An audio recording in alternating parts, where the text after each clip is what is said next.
कैसे हैं आप? उम्मीद है घर पर होंगे और सुरक्षित होंगे। मध्य प्रदेश सरकार ने 25 मई को निर्णय लिया था कि जितने भी कॉलेज के विद्यार्थी हैं उनको जनरल प्रमोशन नहीं मिलेगा। लेकिन अब इस सब के बीच कई सारे तर्क मैं आज आपके बीच में रखने वाला हूं।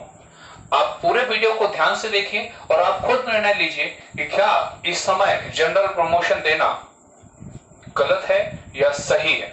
शुरुआत करते हैं।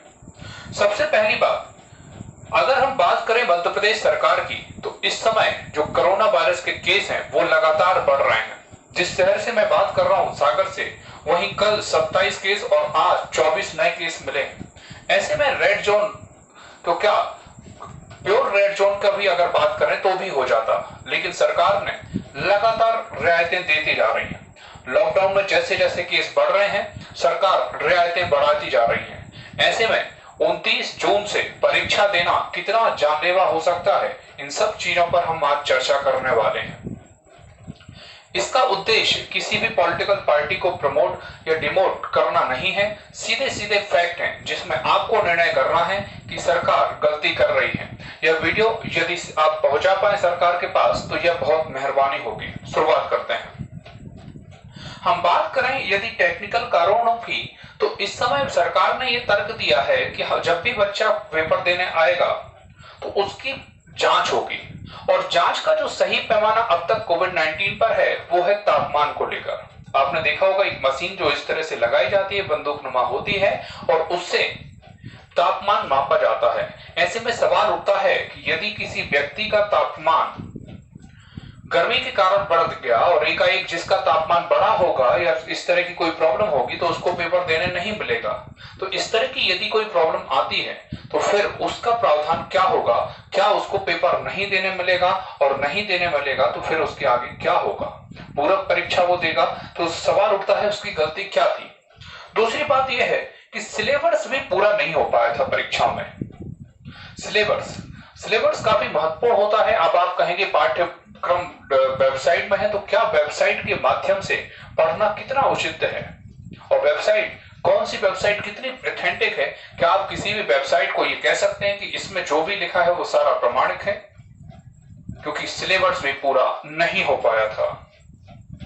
और भी यदि बात करूं तो संक्रमण को लेकर तथ्य हैं कि जैसे भीड़ इकट्ठी, आप कितनी भी कोशिश कर लो, लेकिन भीड़ जिस समय प्रवेश पत्र या एक ना एक जब छूटता है या एंट्री होता है, उस समय निश्चित रूप से भीड़ लग ही जाती है। उस पर आप किस तरह से प्रतिक्रिया करेंगे या क्या कार्रवाई करेंगे, ये काफी अव्यवहारिक सा लगता है।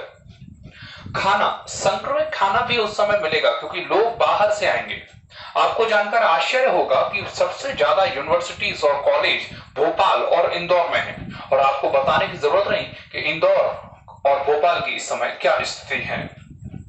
परिवहन में भी संक्रमण हो सकता है, क्यों नहीं हो सकता है? परिवहन के जितने भी साधन हैं सब संक्रमित हो सकते हैं। आप जानते हैं जो धातु की चीजें हैं, लोहा खास तौर से, उनमें संक्रमण ज्यादा समय तक होता है। ऐसे में आर्थिक खर्चा पर भी प्रभाव बढ़ेगा। सरकार पर तो आर्थिक दबाव बढ़ने ही वाला है, साथ साथ जो बच्चे परीक्षा देने आ रहे हैं उन पर भी। एक तो जो सरकारी स्कूल में होंगे उन पर परिवहन का दबाव बढ़ेगा, खर्चे का, क्योंकि इस समय सामान्य जो परिवहन है वो नहीं चल रहे हैं, जिस कारण से उसे ज्यादा पैसे देकर ही परीक्षा हॉल तक पहुंचना होगा। दूसरी बात, जितने भी प्राइवेट सेक्टर हैं, यूनिवर्सिटीज, कॉलेज हैं, वो परीक्षा हॉल में तब एंट्री देंगी या तब घोषित कर सकती हैं या दबाव बना सकती हैं इनडायरेक्ट रूप से, भले ही प्रत्यक्ष रूप से ना आए, इनडायरेक्ट रूप से भी दबाव बना सकती हैं फीस को लेकर। उस पर सरकार की कार्रवाई कैसे हो पाएगी? अगली बात, अब सरकार पर भी आर्थिक दबाव बढ़ेगा। जैसे यदि सरकार इस समय परीक्षा कराती है तो उसको कई सारी व्यवस्थाएं बच्चों के लिए करनी होगी, जिसमें सोशल डिस्टेंसिंग तो है ही, साथ साथ उसमें सैनिटाइजर, मास्क भी अलग से बच्चों को देने होंगे। और क्या उन मास्क को पहनकर 3 घंटे तक परीक्षा देना संभव हो पाएगा? यह भी अपने आप में एक कठिन तथ्य हो सकता है। अब मैं अपना मत रखना चाहूंगा। मेरा मत इस सारे में क्या है, शुरुआत करते हैं। 16 तारीख पर भी आप जरा विचार करो। 16 जून से आरजीपीवी की परीक्षाएं हैं और 29 जून के आसपास अदर कॉलेजेस की परीक्षाएं हैं। ये समय मानसून का है और मैं तो कहूंगा 29 जून के आसपास बहुत ही तेज बारिश होने का समय होता है। तो ये एक अलग तरह की समस्या होगी। बरसात ही नहीं, इस समय उमस भी काफी ज्यादा होती है। तो मेरा मानना यह है कि ये मौसम भी परीक्षा के लिए प्रतिकूल हो सकता है। खास तौर से आपको ये ध्यान रखना होगा। अगली बात, ये हम बहुत अच्छे से पढ़ रहे हैं कि ये बीमारी छोटे बच्चों और खासतौर से एजेड लोगों को ज्यादा होती है। कॉलेजों में अधिकांश जगह ही प्रोफेसर हैं जो काफी अधिक एज की हैं। तो क्या इतने विद्वान जनों की जान से हम नहीं खेल रहे हैं, यह हमें समझना होगा, क्योंकि यह काफी खतरनाक है। और वाइलक किसी भी प्रोफेसर को कुछ भी होता है तो उसकी जिम्मेदारी किसको होगी, किसे होगी। प्राइवेट सेक्टर और सरकारी सेक्टर की बात करें और कॉलेज की पढ़ाई, ये एक अलग पॉइंट ऑफ व्यू है, कभी बात करेंगे इस पर। लेकिन अभी शॉर्ट में समझ जाओ कि प्राइवेट सेक्टर हो या सरकारी सेक्टर, उसमें लिमिटेड ही प्रतिशत मंगाए जाते हैं, लगभग 50% के आसपास। चाहे प्राइवेट सेक्टर हो या सरकारी सेक्टर, तो हर एक सरकारी सेक्टर प्रवेश परीक्षा लेता है, वही आपका सिलेक्शन बनता है। कॉलेजेस के परसेंटेज केवल फॉर्म डालने के लिए ही होते हैं, मिनिमम लगभग 50-55 के आसपास ही होते हैं, आप पता करें। तो ऐसे में इन परसेंटेज में ग्रेड देने में मेरे हिसाब से कोई प्रॉब्लम नहीं है। फिर भी आपके अपने विचार हो सकते हैं। कमेंट बॉक्स में नीचे जरूर लिखिए कि आप इस बारे में क्या सोचते हैं। ये काफी महत्वपूर्ण मुद्दा है और अब तक किसी ने भी इस मुद्दे पर किसी भी तरह का, मुझे आज तक कोई भी ऐसा नहीं मिला है जिसने इस मुद्दे को उठाया हो।